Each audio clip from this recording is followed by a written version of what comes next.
Bagamat mainit ang panahon, dapat ganun din tayo kainit sa pagpuri at pagsamba sa ating buhay na Diyos. Sige po, ang lahat po ay hiniling ko po na panandaliang manahimik at mag-alay po tayo ng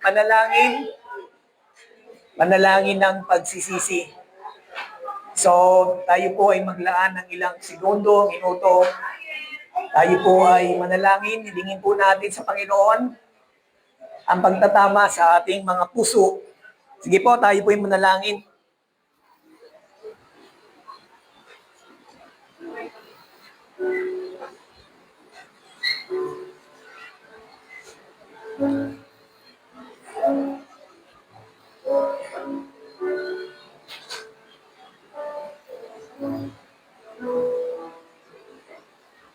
Dakilang Diyos, makapangyarihan Ama, tunay nga po Panginoon na kayo ang Diyos na mabuti. Panginoon, bago po kami umarap sa umagang ito, niling po namin ng pagtatama, pag-aayos po sa aming puso. Panginoon, kinikilala po namin na kami ay nagkamali, nakagawa po kami ng mga bagay na hindi nakalulugod sa iyo. Nakagawa po kami ng mga pagkakamali na sinasadya man o hindi. Ito po ay hinihingi po namin ng pagsisisi, Panginoon, o hinihingi kami ng tawad na bumula sa iyo. Kami man, Panginoon, turuan niyo po kami magpatawad sa mga taong nagbigay sa amin ng galit, inggit, selos, o anumang mga bagay na nagtitrigger sa aming emosyon na alam namin pong hindi ito nakakalugod sa inyo. Panginoon, sa pagkakataong ito, lumalapit po kami sa inyo na may pagpapakumbabang puso, loob na kami po ay baguhin po ninyo na wag nang ulitin ang aming mga nagawang pagkakamali.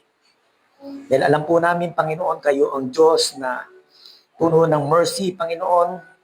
Alam po namin dahil kami ay mahina, kaya po nagagawa po namin ang mga bagay nito. Kaya sa inyo lamang po kami humingi ng kalakasan upang hindi na muli namin gawin yung mga bagay nito para sa inyong kaluwalhatian. Muli, Panginoon, ito po ang aming samot dalangin sa pangalan ni Jesus. Amen. Sige po, tayo po ay tumayo at samahan po ninyo ako sa pagbasa ng Psalm. Babasahin ko po ito sa wikang English. Psalm 32, 1-7. Blessed is the one whose transgressions are forgiven, whose sins are covered. Blessed is the one whose sin the Lord does not count against, the end in whose spirit no deceit. When I kept silence, my bones wasted away through my groaning all day long. For day and night your hand was heavy on me, my strength was sapped as in the heat of summer. Then I acknowledged my sin to you and did not cover up my iniquity. I said, I will confess my transgression to the Lord, and you forgot the guilt of my sin. Therefore, let all the faithful pray to you while you may be found.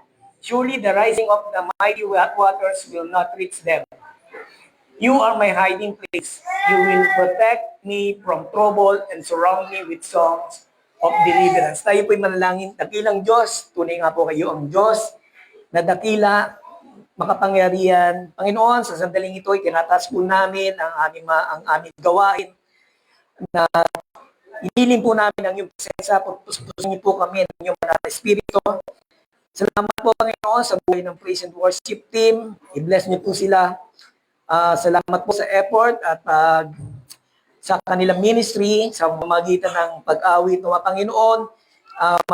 Mapapurihan ka namin at mapasalamatan sa aming awitin ito, Panginoon.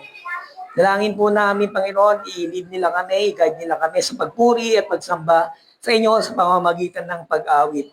Even ang aming pastor na magdi-deliver ng inyong message, tago niyo po siya sa inyong likuran na kayo lamang, ang tinig niyo lamang ang aming marinig. Panginoon, maraming pong salamat. Even yung mga kasama po namin na parating pa lang, sila man, i-bless niyo po sila, samahan niyo po sila ng safe and sound, Panginoon, upang sama-sama kaming makaparinig ng inyong mensahe at mapapuri at mapasalamatan ka. Muli, Panginoon, na lahat ng gawain ito ay kinukumit namin sa inyo At salamat po. Kayo lamang ang Diyos na aming pupurihin at sasambahin. In Jesus' name, Amen.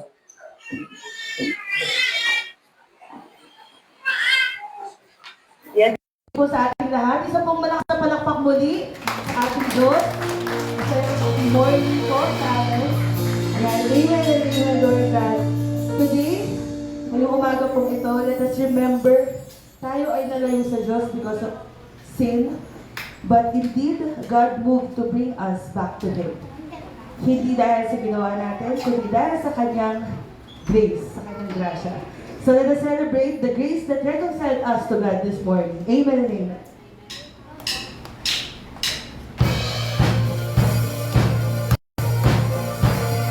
Amen, Lord God. We praise you this morning, Father.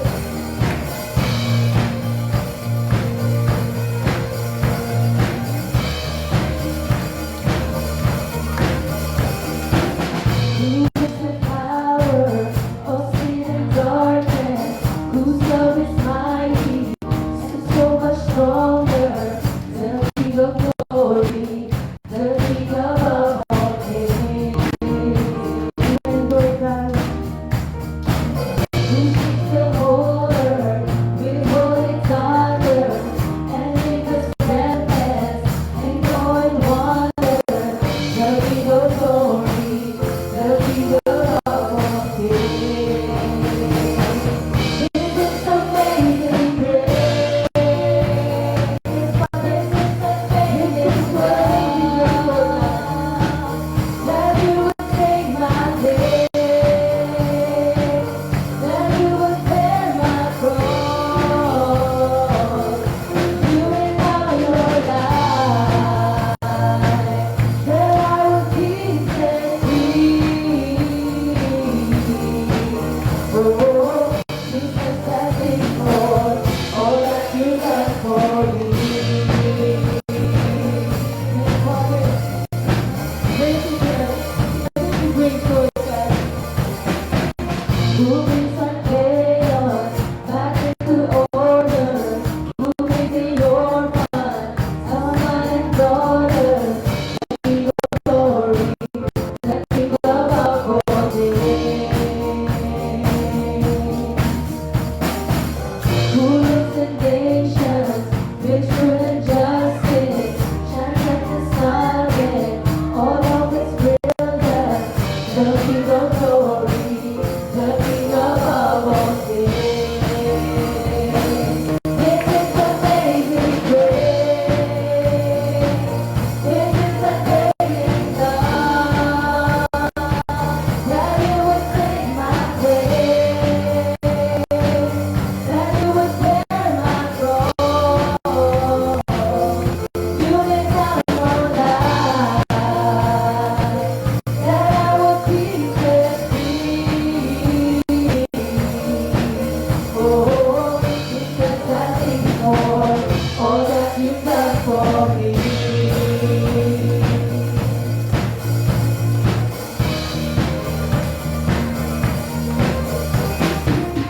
Who brings the chaos back into order?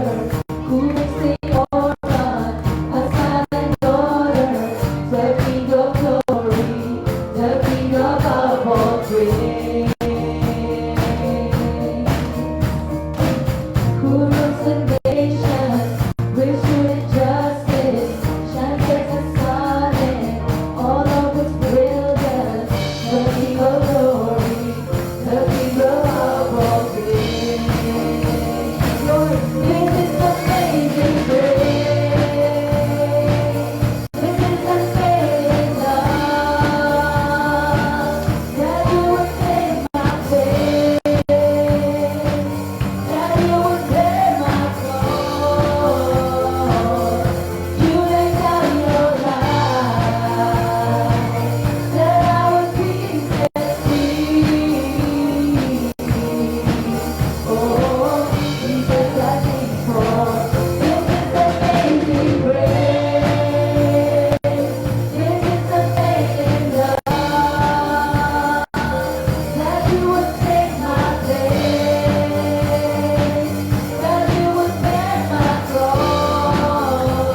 We thank you, Father. We thank you, Lord God. We give you glory and honor, Panginoon. Now we are reconciled to God. Hindi na tayo yung dating tayo. Hindi na tayo yung dating tayo. We are now a new creation in Christ. Our life now is not about our strength at kakakayanan, but tanging dahil Christ na sa ating Panginoon na. So let us declare that our hope and our righteousness is in Him alone.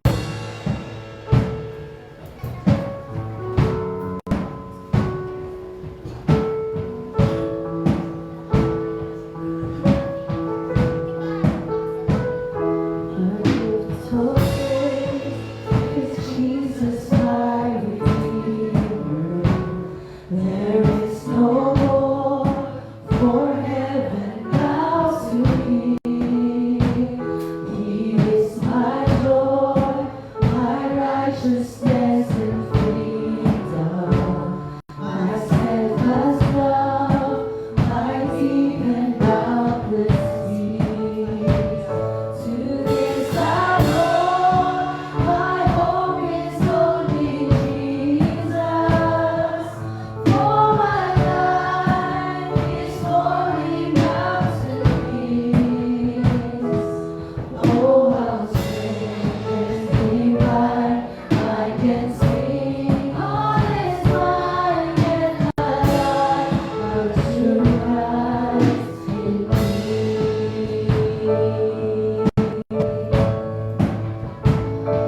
Tonight is gone, but I am not forsaken. For by my side, the Savior He will stay. I labor on in weakness and rejoicing. For in my need, His power is displayed. To this I know, my Shepherd will defend me. Through the deepest valley He will lead. Oh, the night has been won, and I shall overcome, and I have but to rise in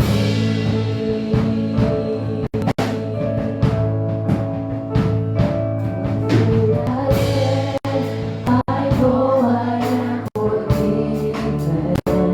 The future's sure, the price has been paid. For Jesus died and suffered for my comfort, and He was raised to overthrow the grave. To this I know, my sin has been defeated. Jesus now and ever is my peace. For the days are released, I can sing, I am free, and I have but to Christ in me. To this I know, my sin has been defeated. Jesus now and ever is my peace. For the chains are released, I can sing, I am free, and I have but to Christ in me.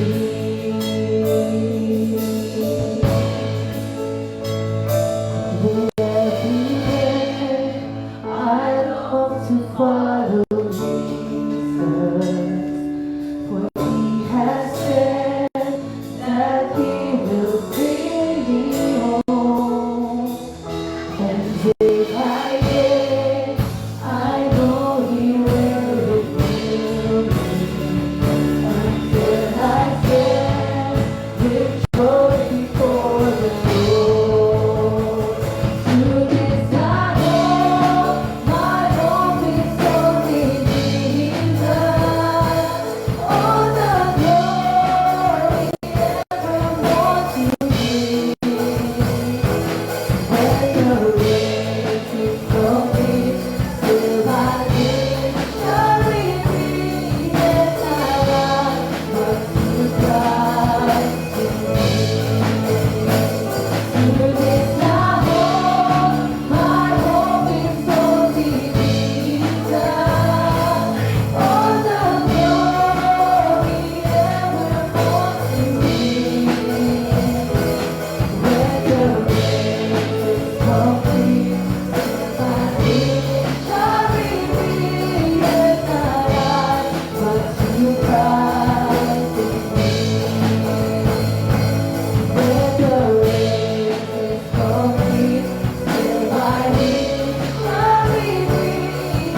God, and now, as people who have been reconciled to our God, we come back to Him with grateful hearts.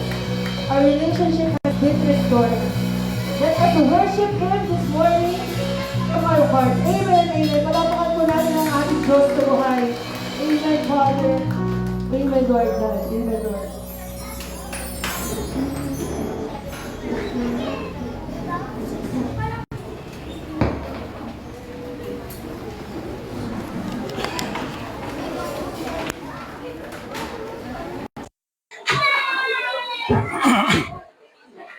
Hello, hello, hello, hello, hello, hello, hello, hello. Meron. Hintayin lang po natin makapasok ng mga bata doon sa Sunday School.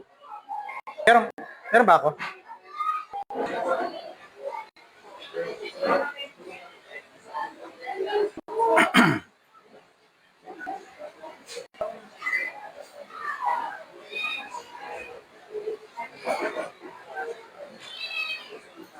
So good morning sa lahat. The subject matter that Ate Malu assigned to me is about reconciliation. Yung topic ay the message of reconciliation. Yung text na binigay sa akin ay 2 Corinthians 5:17 to 21. Puntahan natin yung text na yon. Therefore, if anyone is in Christ, he is a new creation. All things have passed away. Behold, all things have become new.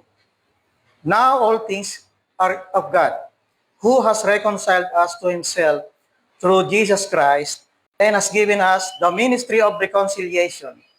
That is, that God was in Christ reconciling the world to himself, not imputing their trespasses to them, and has committed to us the word of reconciliation. Now then, we are ambassadors for Christ, as though God were pleading through us. We implore you on Christ's behalf, be reconciled to God, for he made him who know no sin to be sin for us, that we might become the righteousness of God in him. Blessed be the reading of the word of God. So what is reconciliation? Ang Tagalog niyan ay pagkakasundo o pakikipagkasundo.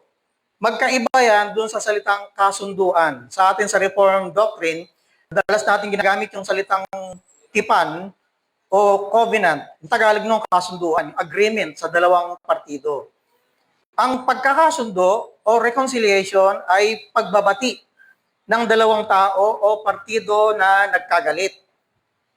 Kung ang dalawang partido, tao o mag-asawa, ay nagkagalit, nagkahiwalay, and after some time ay nagkabati, na ibalik yung dating ayos na relasyon. Nagkabati sila, nakareconcile. Then we say that they were reconciled with each other. Ginamit ko yung example na yan sa pag-aasawa dahil nakikita nyo, kilala nyo ba yan? Ginamit ko yan dahil ganyan na nangyari kay Eddie Mesa. Kilala natin yan bilang parang ni Kuya Pepe. Siguro alam na alam niya. Baka ganyan din siya nung bata si Kuya Pepe. Mahilig sa rock and roll. So yan ang king of rock and roll. Bago pa makilala o maging pangasikat si Elvis Presley. Elvis Presley ng Pilipinas yan. Ang asawa niya ay si Rosemary Hill. Nagkagalit yan naghiwalay. Nag-asawa sila. But 16 years after, nagkasundo. Balita ko kasi naging pastor. Nagkasundo, nagkabalikan. Nanumbalik yung dating maayos na relasyon and now living a happy life with their children na pare-parehong mananampalataya ni Jesus. Si Mark Hill, Kristiyano yun, si Sherry Hill, at saka sino yung isa doon? Si Michael De Mesa, na mga mananampalataya din sila. Pati mga asawa nila, naging ganun din. At alam nyo, yan din ang nadinig ko kay Ogie Alcacid, na nakasawa niya ay si Michelle Van Aymeren. Nagkahiwalay sila, hindi ko alam kung anong pinagkahiwalayan, pero annulled man o hindi natin alam yon. Doon sa hiwalayan yun, pumasok si Regine, si Tita Regine. Siya ngayon ang asawa o kinakasama, hindi natin alam kung ano yung pagsasama niyon, o legal o hindi natin alam. Pero sila ngayon ang magkasama. Pero alam nyo, nakakapagtaka, si OG at saka si Aimee were best friend. Nag-reconcile sila eh. Kahit na nga itong si Regine at saka si Aimee magkaibigang matalik. Sabay pa silang namamasyal, ninong at ninang pa sila nung kanilang mga anak ngayon, at meron silang bonding together nung buong pamilyang to. Ganon ang nangyari sa kanila. They were reconciled. Yan ang balitang showbiz, Tito Boy. So, reconciliation is about healing wounds. Sa pagitan ng relasyong tao at ng Diyos, there is a wound o sugat na dapat maghilom. Kailan nangyari yung sugat na yun?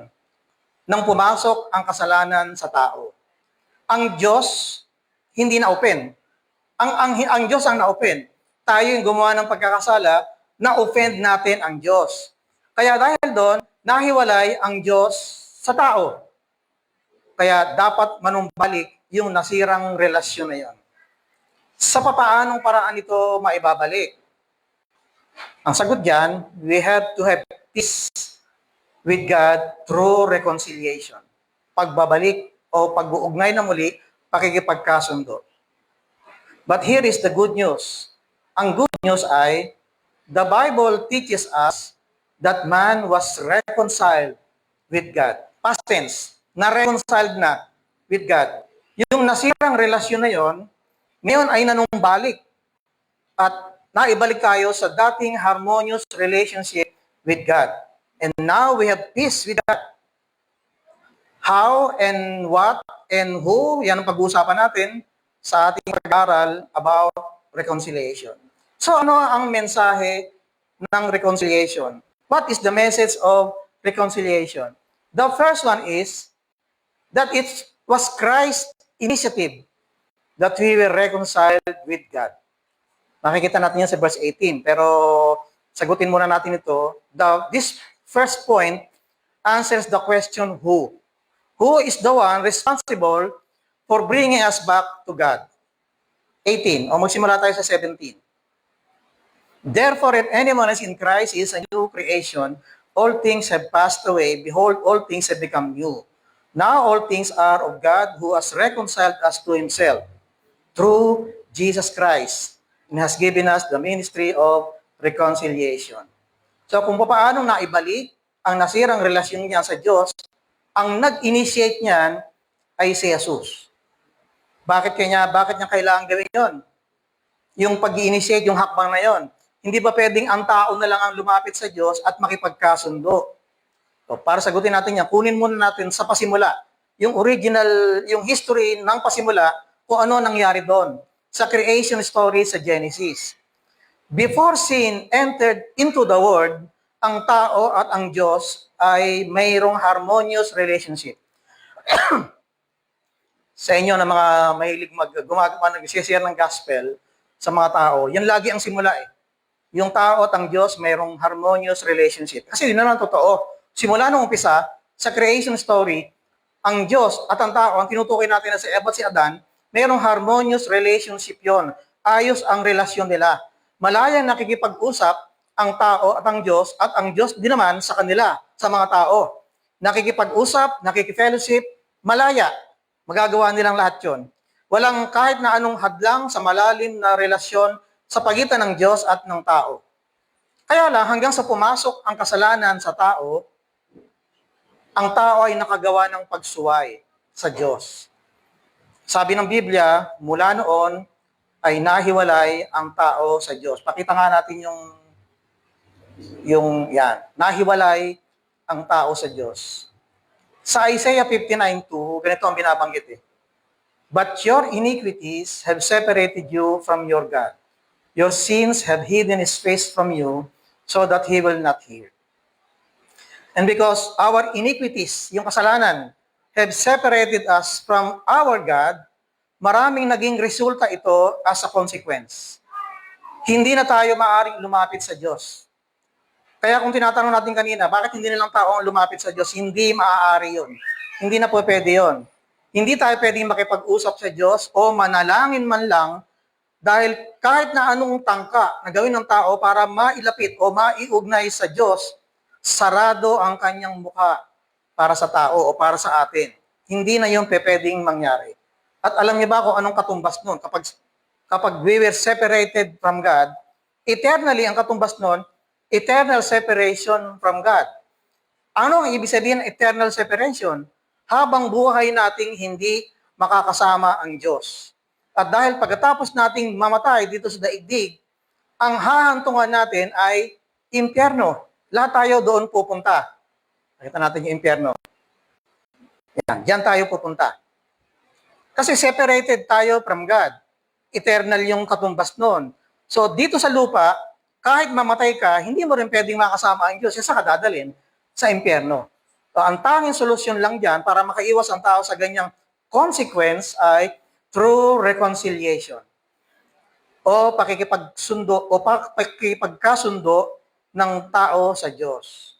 Pero marami ang nalilito kung bakit ang tao ay dapat na ma-reconcile at makipagkasundo sa Diyos. Hindi naman tayo magkagalit.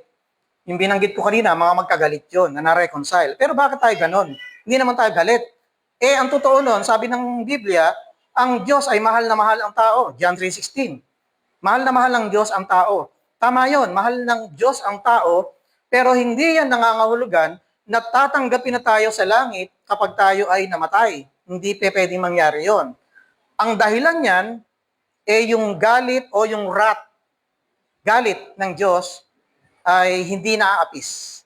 May galit o wrath ang tao, ang Diyos sa atin. So hanggat hindi naaapis o naaalis yung galit ng Diyos sa tao, mananatiling may galit o wrath ang Diyos sa tao. Hanggat hindi naalis. Hanggat hindi nasasatisfy. God's justice must be satisfied at para mapawi yung galit na yon ng tao sa Diyos. Ng Diyos sa tao. Baliktad.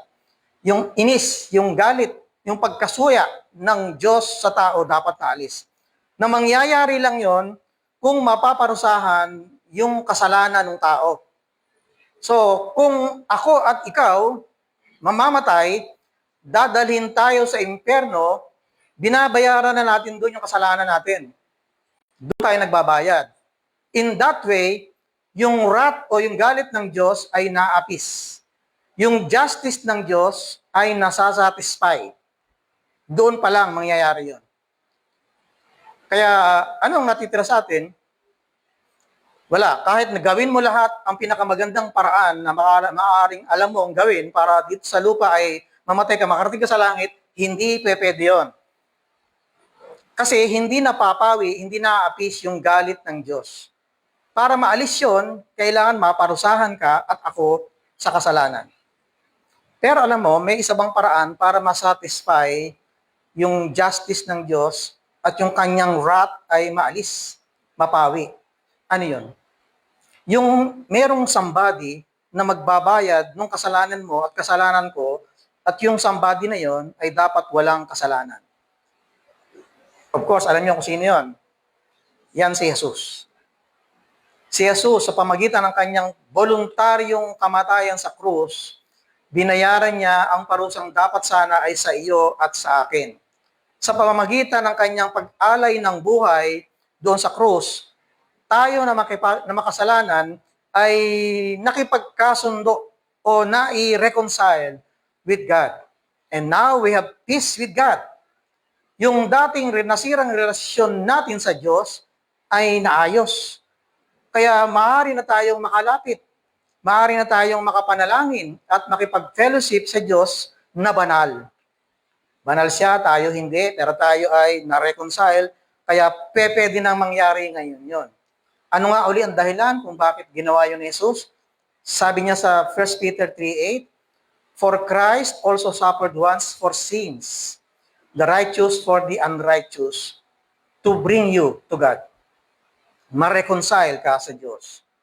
So the purpose of Christ's initiative was to bring us to God. Mailapit at maibalik tayo sa poder ng Diyos. Yun ang reconciliation.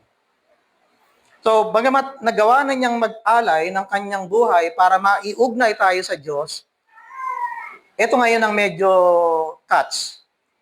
hindi nangangahulugan na lahat ng tao ay na-reconciled na sa Diyos. Huwag niyo isipin nyo na, ay pala, okay na pala tayo eh. Kasi hindi yun nangangahulugan lahat ng tao ay na-reconcile. Hindi para sa lahat yung reconciliation initiative ni Jesus. Magte-take effect lang yan sa mga sasampalataya kay Jesus sa pamagitan ng pagtanggap sa Kanya bilang tagapagligtas. Kasi sa loob ng action na yun, ng pagtanggap, mayroong pagsisisi doon. Kaya hindi yun para sa lahat. Para kanino? Doon lang sa mga magsisisi at tatanggap, sasampalataya kay Jesus bilang Panginoon. So kung pinaniniwalaan mo na yung ginawa ni Jesus na yon, ng pag-alay ng kanyang buhay ay para sa iyo at para sa akin, at sumampalataya ka sa pamagitan niyan na ikaw ay naiugnay na sa Diyos at nagtamo ka ng buhay na walang hanggan, then you and me have all the reason to thank Jesus for His initiative. Nasa atin ang lahat ng dahilan para magpuri at magpasalamat sa Diyos. Pag-isipan mo ito, kung hindi siya nag-initiate, yung ginawa niyang yon sa krus, walang paraan na maipapanumbalik yung nasirang relasyon ng Diyos sa tao. Nasirang relasyon Diyos at tao, nasirang relasyon ng tao sa Diyos. Hindi pwedeng maibalik yon. Walang pwedeng gumawa. Si Jesus lang ang pwedeng makagawa nun. Which means, up to now, we don't have the peace of God. Sa mga taong hindi sumasampalataya, walang peace, walang reconciliation. Pangalawa. What is the message of reconciliation? The second one is that it was through Christ's imputation that we were reconciled with God. So this second point answers the question, how? Paano? Paano nangyari yon? Jesus is the only person who can bring us to God and have peace with God. Bakit? Kasi He is without sin. Siya yung walang kasalanan. Sinasabi ni 1 Peter, binanggit natin, the righteous for the unrighteous. And how was this made possible? The answer is through imputation. So ano yung imputation? What is imputation? Ang Tagalog niyan ay pagpasa. Parang pinasa mo. Yung kasalanan mo sa iba. Kasalanan niya sa iba. Pinasa. Ang pinakamalinis, ang pinakamalinaw na example ay yung basketball. Hawak mo yung bola, pinasa mo sa iba, wala na sa'yo yung bola, pinasa mo na dun eh. Pinasa. Yun ang ibig sabihin ng imputation. Tingnan natin yung verse 19. Sabi ng verse 19, that is, that God was in Christ reconciling the world to Himself, not imputing their trespasses to them. Dito ang binabanggit, not imputing. Na ibig sabihin, hindi na ipinasa sa tao yung kanilang kasalanan, kundi na kay Jesus. Yung kasalanan ng buong sanlibutan, pinasa na kay Jesus. Kaya yung kasalanan ng tao, yung kasalanan mo, wala na yon. Ipinasa na or imputed na kay Jesus. Sa Biblia, may tatlong klaseng imputation process na makikita natin doon. Ang una dyan, Adam's sin was imputed to humanity. Yung kasalanan ni Adan ay ipinasa, inimpute sa atin. Yung kasalanan na yon na nagawa niya, kahit na yung consequence ng kanyang ginawang pagkakasala at pagsuway, ipinasa sa atin yon. Sa Romans 5:12, ito yung binabanggit. So therefore, just as sin entered the world through one man, and death through sin, and in this way, death came to all people because all sin. Kaya yung kasalanan nating likas. Ibig sabihin ng likas, nasa sinapupunan ka pa lang ng iyong nanay, nasa katauhan mo na yung kasalanan na yun ng likas. Nature, nasa atin yun. So, pagsilang mo, nandun sa tiyan ng nanay mo, nandun sa iyo yun. Kaya pagsilang mo, hindi mo na kailangang turuan ka na gumawa ng kasalanan kasi gagawa ka ng kasalanan. Dahil likas sa iyo yun. Parang sa mga pamilya na may lahi silang, puro silang mga magaling sa art, mga pintor. Yung mga isinilang na mga anak nila, kahit hindi mo turuan, magagaling magpinta. Kasi nasa lahi, nasa nature nila yon. Meron ka bang alam na eskwelahan na ang kurso ay how to sin? Wala. Kasi hindi mo kailangan pag-aralan yun dahil gagawa ka ng kasalanan kahit hindi ka turuan. Bakit? Nature mo yun eh. Yung nature na yun, galing yun kay Adan. So, sa Ama, nanggaling, ipinasa sa atin. Imputed to us. Ang ikalawang klase ng imputation ay our sin imputed to Christ. Yung una, yung sin ni Adan, imputed to us. Ngayon naman, our sin imputed to Christ. Ipinasa kay Jesus. Yung kasalanan natin ay wala na sa atin, kundi ipinasa kay Jesus. Habang nakapako si Jesus doon sa krus, dala-dala niya o pasan-pasan niya ang buong kasalanan ng lahat ng mga tao. 2 Corinthians 5:21, sabi doon, for our sake, He made Him to be sin, who know no sin, so that in Him we might become the righteousness of God. Yan ang dahilan kung bakit habang si Jesus ay nasa krus, pasan-pasan niya yung kasalanan ng buong sanlibutan, nabanggit niya doon sa Ama. Katatapos lang, kung kayo ay nag-7 last word nung nakaraan, isa ron sa word, binanggit, my God, why have you forsaken me? Diyos ko, bakit mo ako pinabayaan? Sinabi niya yon dahil yung Ama na banal, hindi kayang tumingin sa anak na puno-puno ng kasalanan. Kaya yung anak na yon na nasa likas na tao, ay ang feeling niya, pinabayaan siya ng Diyos. Talaga namang hindi pwede na ang Diyos ay na banal, makatingin man lang sa isang punong-puno ng kasalanan. Kaya, ganun ang sinabi niya. Siya ay naging kasalanan dahil yung kasalanan natin ay inimpute o pinasa sa Kanya. Ang ikatlong klase ng imputation ay yung Christ righteousness imputed to us o imputed to the believers. Ulit natin. Una, yung kasalanan ni Adan, ipinasa sa atin, may kasalanan tayo ngayon, nature, yung kasalanan natin, ipinasa kay Jesus, at yung righteousness ni Jesus na yun, ay ipinasa sa atin na mga mananampalataya. Pagpasa ng pagiging matuwid ni Jesus sa atin na hindi matuwid. Ginawa tayong matuwid. In other words, kaya yung likas na kasalanan na yun, ay hindi lang natakpan, kundi nilinis, naalis, na washed away. Nung lumang tipan, kapag ang buong Israel ay nagtitipon sa pinapalibutan nila yung tabernacle, at doon ay naghahain sila ng hayop na dinadala ng high priest doon sa loob, winiwisik doon yung dugo. Ang nangyayari doon, yung kasalanan nila, yung kasalanan ng Israel, ay pansamantala lang na natatakpan. Hindi talaga naaalis, natatakpan. At gagawin lang nila yon once a year. Hindi pwedeng may linggo-linggo. Once a year lang. At habang ginagawa nila yon, looking forward sila doon sa kordero ng Diyos na hindi nagtatakip, nag-aalis ng kasalanan ng sanlibutan. Sa Catholic song, may kanta yan eh. Ano yung kanta ng Katoliko dyan? Yung kordero ng Diyos na nag-aalis ng kasalanan ng sanlibutan. Talaga namang inaalis, hindi tinatakpan. Dumating na yung kordero na yon at nagbuhos na ng dugo. Therefore, tayo ay na-reconcile with God, yung ating kasalanan, inimpute kay Jesus, ang ipinalit sa atin, yung kanya righteousness. Kaya tayo ngayon ay hindi lang tinakpan ng kasalanan, nilinis, na washed away. Tayo ay righteous. Sa Romans 5:1, ito binabanggit niya eh. Therefore, since we have been made righteous through His sinful faithfulness, we have peace with God through our Lord Jesus Christ. So the term we have peace means reconciled.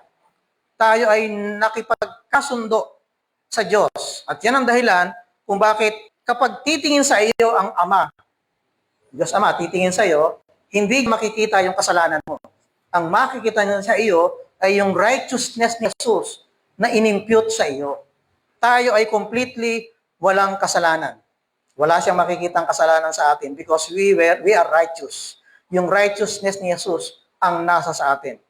So, if our sins was imputed to Christ and that His righteousness was imputed to us, ano ang naging pakinabang nito sa atin? Romans 8. Tingnan natin yung Romans 8, 1-4. ito yung magiging pakinabang. Therefore, there is now no condemnation for those who are in Christ. Because through Christ Jesus, the law of the Spirit who gives life has set you free from the law of sin and death. For what the law was powerless to do because it was weakened by the flesh, God did by sending His own Son in the likeness of sinful flesh to be a sin offering. And so, He condemned sin in the flesh in order that the righteous requirement of the law might be fully met in us, who do not live according to the flesh, but according to the Spirit. Hindi na tayo hahatulan. Wala nang paghatol na magaganap sa iyo. Parang ang isang bilanggo na napawalang sala. Hindi ko alam kung anong tawag doon, kung parol man o pardon. Hindi ko alam ang diferensya noon. Siguro ang parol, talagang inalis, pinalaya. Parang gano'n ang isang bilanggo na napawalang sala na wala nang dahilan para manatili sa doon sa kulungan. O kung meron ka bang alam na naparol na isang bilanggo o na pardon, tapos gusto pa niyang doon manatili sa kulungan, may sayad yun. Hindi nag-iisip. Malaya na siya eh. Tayo ganon. Malaya na tayo dahil tayo ay walang kasalanan. So in other words, tayo ay righteous. But do you have that peace with God?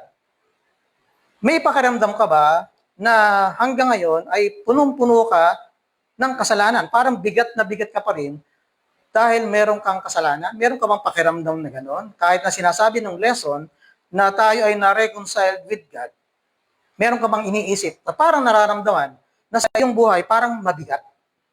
Hindi ka pa nagkakaroon ng kapayapaan. Kung ganyan na pakiramdam mo, you have to acknowledge what Jesus did on the cross. Ano ba yung ginawa niya? Habang nakapako siya dun sa cross, nandoon din yung kasalanan. Nandoon, dala-dala niya. Yung bigat ng kasalanan mo. So kung nandoon yung kasalanan mo, you only need to repent.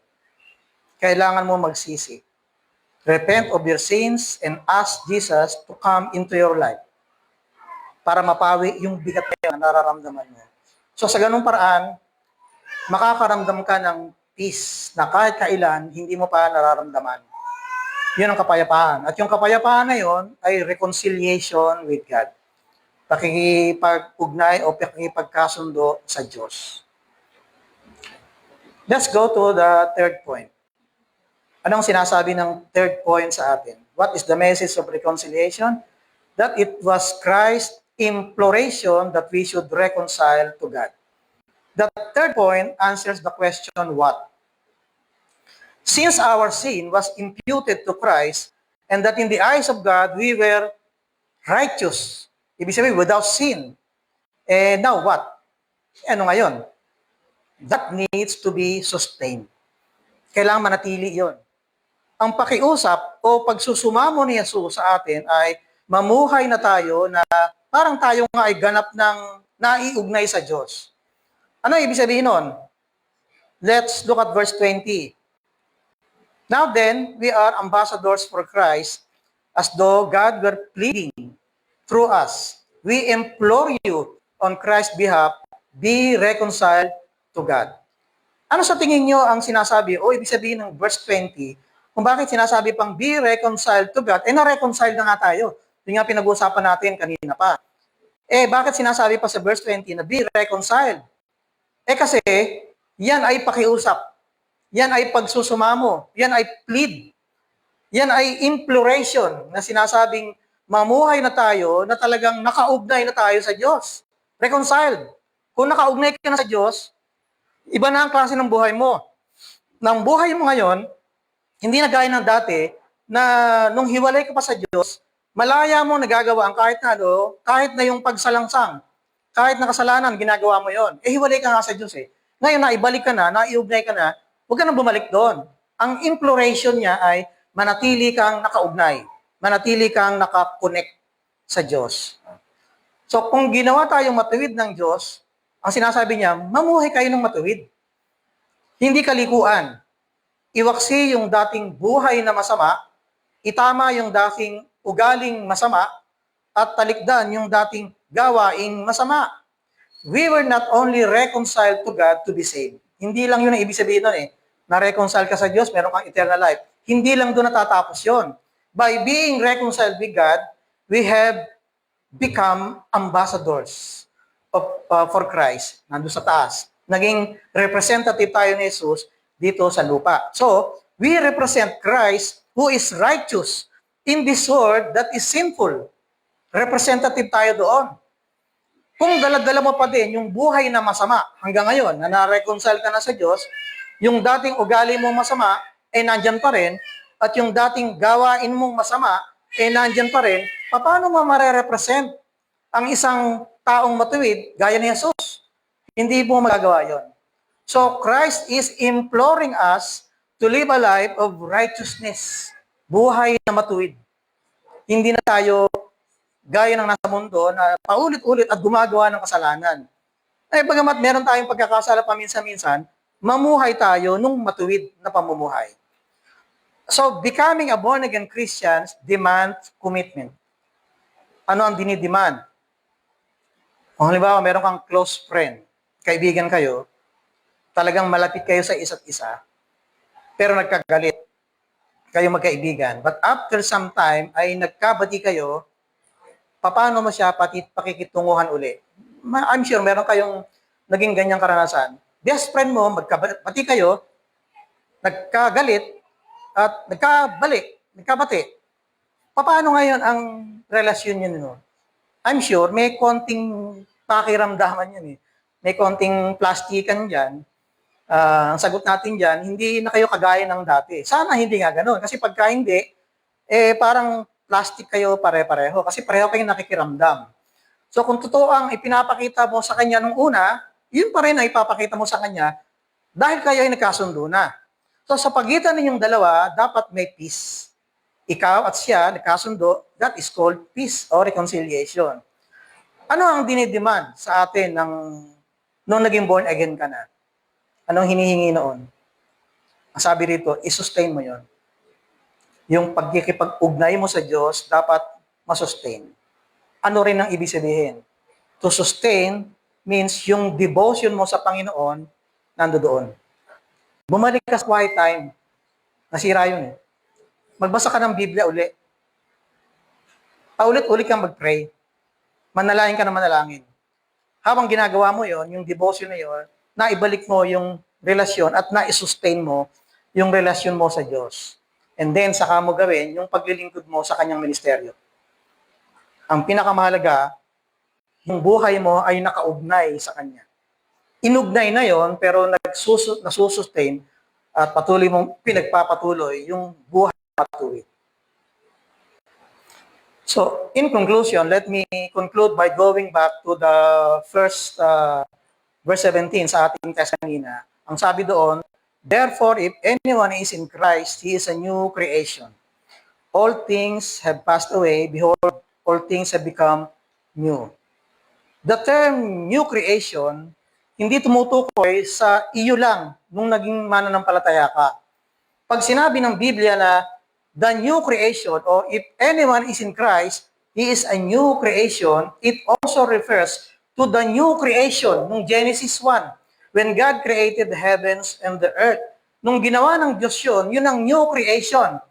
At nung naging mananampalataya ka, parang sinasabi sa iyo, you are now a new creation. Gaya nung una. Nung nanampalataya ka, you have become new. Naging bago ka, na wala kang kasalanan at walang nai-impute na kasalanan sa iyo kasi you are new. Bagong nilikha ka. Wala kang kasalanan at walang nagagawang offense sa Diyos. Bagong-bago ka.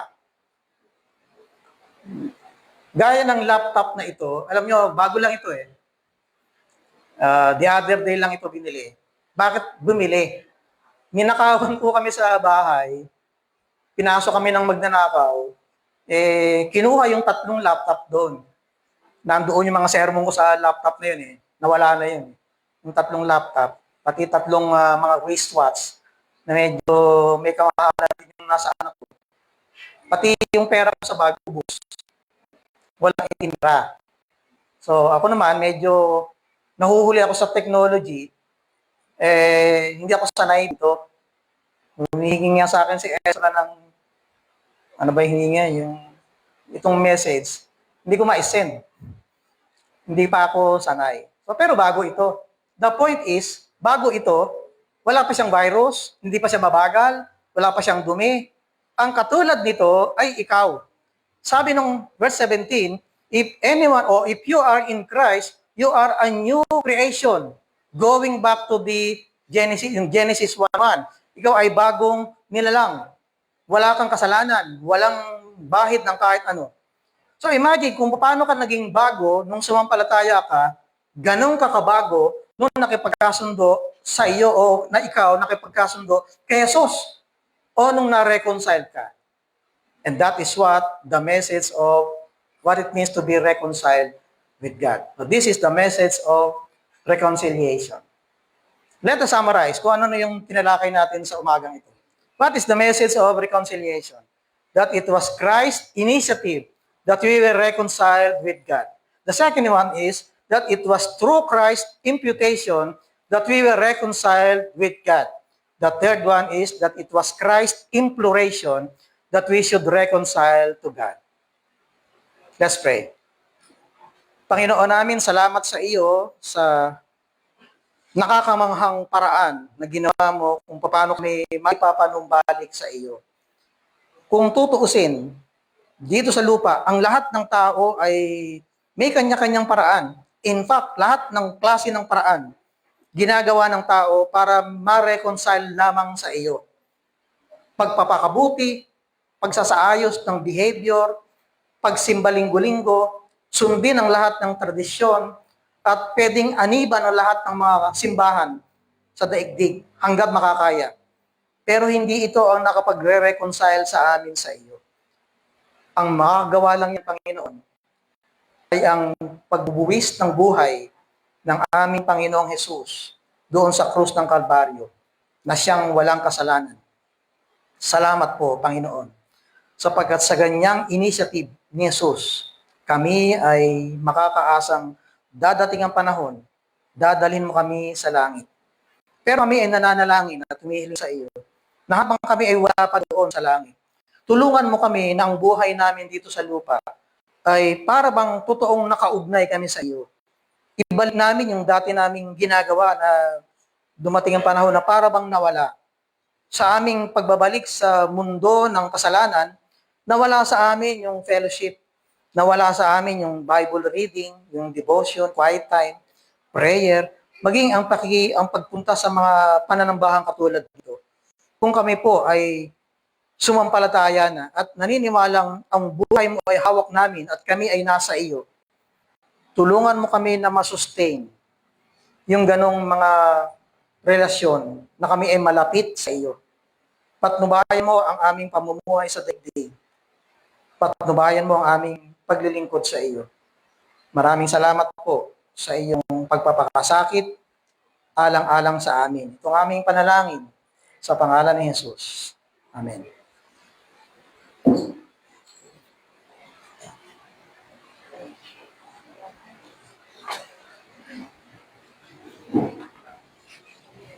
Ayan, sa mga kung wala Sa magandang mensahe.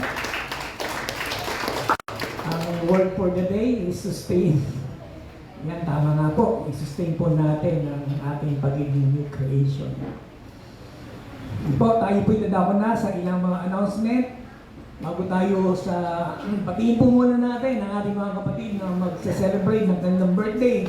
Salamat sa Panginoon sa buhay ng ating mga kapatid na gugunita ng kailang karuan si Donna, Sister Donna Santillan, andito siya. Ako po. Kay Stephanie Portajada, and kay Pope, Son Budina, at kay Jana Cervantes. Happy birthday. Mami, papanalangin ni Pastor. At siyempre sa ating nagkaloob ng sariwang bulaklak kay Sister Maya Portajada. Muli yung pong gustong magdandog ng sariwang bulaklak, lumapit lang kay Ate Malu. Ito po, at magandang sinimulan na po ito ng mga kababian, yung po ang ating CR, kailangan na po ng renovation. Kaya po ang lahat ay ini-encourage po na magbigay ng 10 peso every meeting o mas mataas ay 10. At hindi lamang po ito sa mga kababaihan dahil joint project po ito. Tayo rin mga kalalakihan kung meron tayong 10 peso dyan. Pwede po natin ilagay doon sa basket na yun, no? O kung kayo man ay nagre-renovate ng yung bahay, kung may sobra kayong semento, welcome po yan. Dahil nga po magbabago tayo ng siya, pagagandihin po natin. At matagal-tagal na panahon din na hindi po naayos po yan. Next. Yung po, muli, yung mga mayroong educational toy dyan para sa ating mga toddlers. Welcome po yan sa ating toddlers room. Tinatanggap po namin yan kung meron na po kayo hindi ginagamit na toys. Dapat lamang po kayo sa mga leaders.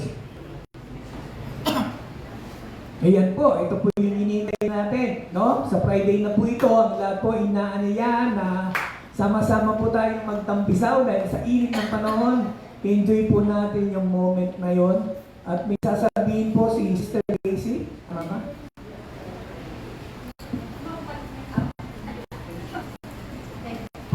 Puri na Panginoon, sige po, sa May 1 po yan, 7:30 po, 7:30.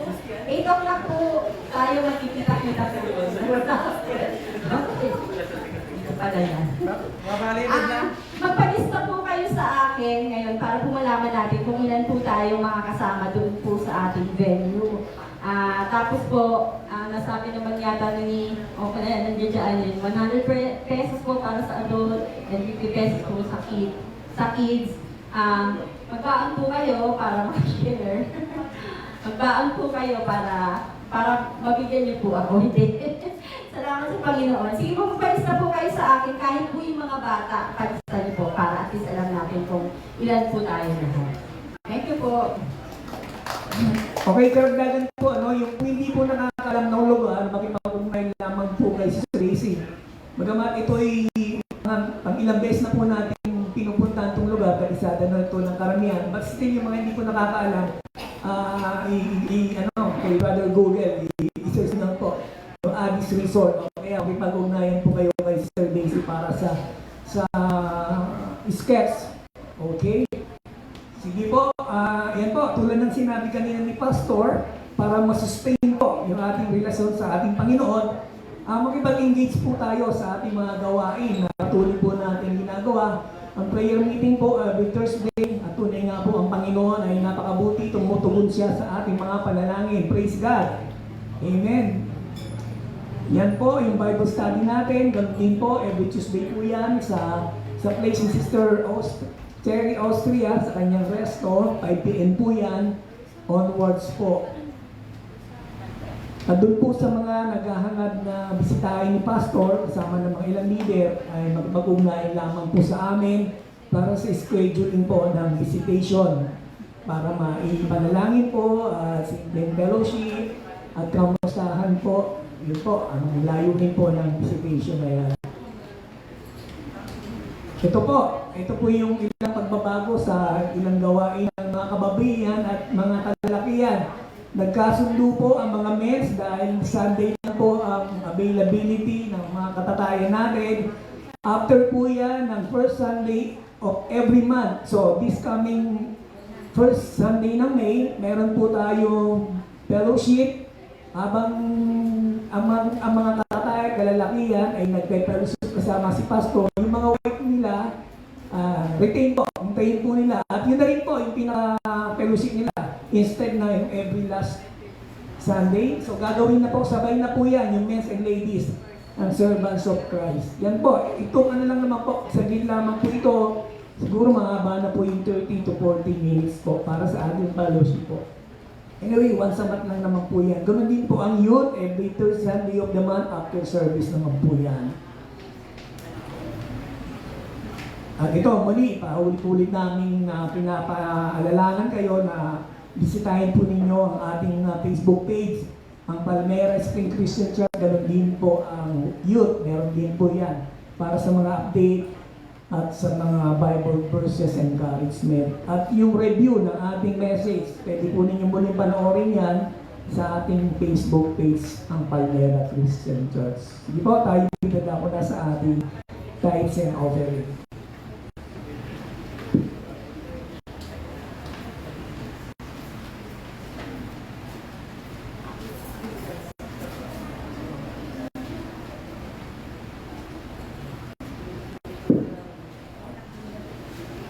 Yan, purihin po ang Panginoon. Tunay ng nasa atin po ang lahat ng dahilan. Binigay ng Panginoon ang lahat ng dahilan para po tayo ay magpasalamat at magbigay ng pananalig sa Kanya.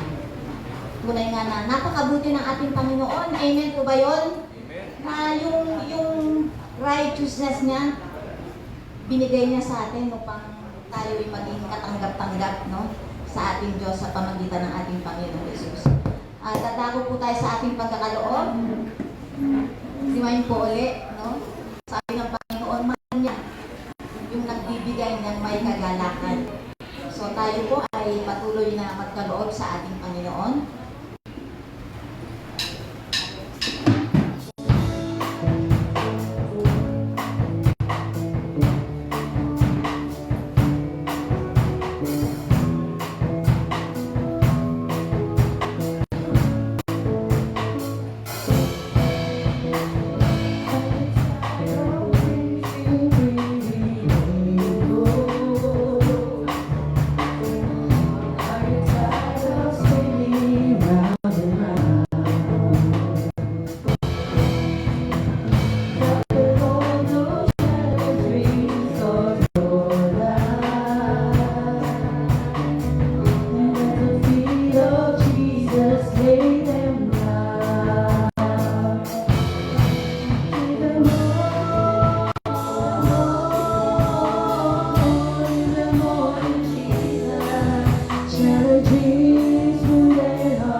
Tayo po ay manalangin.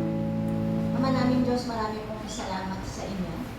Salamat po sa kabutihan mo, Panginoon, na kayo po ang Diyos na tapat. At patuloy na tinutulungan mo kami magiging na maging pagkakos kami sa inyong harapan. Panginoon, marami pong salamat sa inyo. Maging yung pag-sustain ng relasyon ito, Panginoon, ay tunay na mahirap po para sa amin, pero salamat. Salamat sa grasya mo, Panginoon, na patuloy mong ibinibigay upang kami po, Panginoon, ay magpatuloy sa aming pong paglapit sa inyo, sa aming pong pagsunod sa inyo. Marami pong salamat, Panginoon, maging ang mga loob na ito ay tinataas namin sa inyo.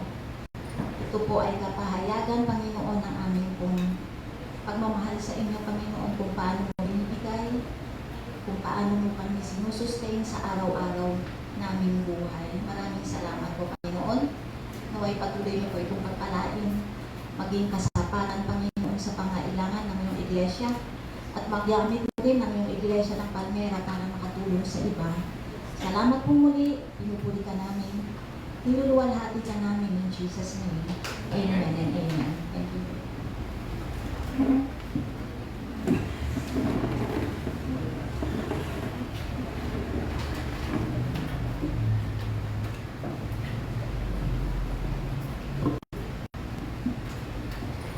Again, good morning po sa bawat isa. And again, we thank the Lord for His grace. Patuloy niya tayong sinasamahan, no? Sama-sama tayo na humarap sa Kanya na may assurance, no? And we thank the Lord for for His grace, no, sa atin na pinadala niya yung Kanyang faithful messenger, of course, with Tita Aileen, no? Na patuloy na natitig committed sa pagsisilbi sa ating Diyos. And we thank the Lord for His grace, no, sa mensahe ngayon na meron tayong hope na tayo ay maayos yung relationship natin sa Diyos, not because of our own effort, but because of Jesus Christ na tinanggap natin through our faith. And tayo ay magpatuloy sa pananampalataya. Sabi nga, yung challenge sa atin, be ambassadors, no, ng Panginoong Jesus. And to be reconciled. Yes, we are reconciled, but to live as reconciled people to God. And let us all stand. Tayo po ay manalangin.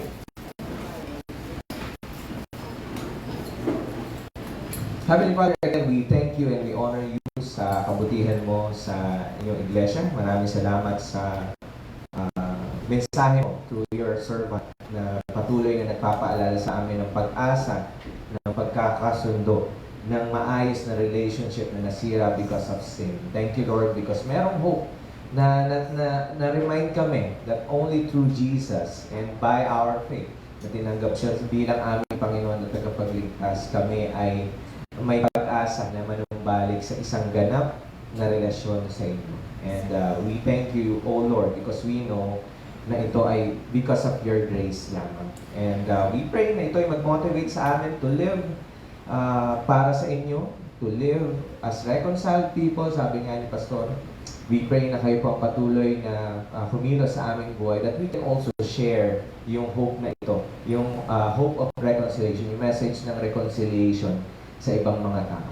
And Father, again, we thank you and we honor you. We can celebrate, we can bring thanksgiving sa inyo, and we thank you, O Lord, sa panibagong taon na katapatan mo sa aming mga kapatid, kay Sister Donna, kay Stephen, kay Pope, and of course kay Jana. We thank you, O Lord, for your faithfulness to our brethren, and we pray na kayo po patuloy na makita nilang matapat sa kanilang buhay. Nawa kayo po patuloy na mag-bless ng bawat isa, patuloy na magbigay ng biyaya, not just for them but also for their families. And we pray na patuloy mo silang ingatan, nawa ang panibagong taon na ibigay mo sa kanilang magamit nila para sa iyong kalwalatian lamang. And Lord, we also pray for your church. Kayo po patuloy na pumilos sa bawat isa, nawa maging totoo, Panginoon, according sa inyong kapangyarihan, based on your Holy Spirit, sa pagkilos ng inyong banal na Espiritu, Panginoon. Kayo nawa, kayo po patuloy na mag-shape ng inyong simbahan and patuloy na mag-reflect nung reconciliation na ipinagkaloob mo sa amin. And Lord, we pray na kayo rin po patuloy na kumilos din sa aming society, sa aming bansa, sa aming mundo, Panginoon. You know our situations. Alam niyo, Panginoon, kung paano ito nakaka-apekto, not just for your people, but also the people around us. And Lord, we pray na kayo po mag-establish ng iyong justice and righteousness sa aming society. Nawa yung katotohanan mo patuloy na lumabas, Panginoon. And yung mga nagiging biktima, Panginoon, ay hirapan, we pray that you will continue to attend to their needs. And gaya nga nung mensahe kanina, nawa, we pray that your church can share yung good news, that we can share Jesus Christ to them, the only hope that we can have, na nagbibigay sa amin ng pinakamahalagang peace, and that is peace with you. And we know that it's only through Jesus Christ na ito ay makakamtan. And Father, we pray na kayo pang patuloy na mag-bless ng inyong simbahan sa aming pag-uwi. Kayo pang patuloy na mag-iingat sa buong week na ito, Panginoong Diyos. Kayo ang patuloy na maalala, maranasan ang inyong katapatan, ang inyong pag-ibig. And madala namin ito, Panginoon, sa susunod na aming pagkikita sa May 1, Panginoon. We pray that you will continue to give us enjoyment also na nagagaling sa inyo, that we can enjoy yung fellowship with one another. And keep us safe, Lord. Dalhin mo kami doon ng ligtas. And dalhin mo rin kami pauwi, Panginoon, ng ligtas at may kagalakan na nagagaling sa inyo. Thank you, Father, and we glorify and we honor you. Kayo pang patuloy na aming pinapasalamatan sa pangalan ni Jesus. Amen. And sa aking mga kapatid sa Panginoon, let us receive the blessing from the Lord. May the grace of our Lord Jesus Christ, may the love of God and the fellowship of the Holy Spirit be with you all. Amen and amen.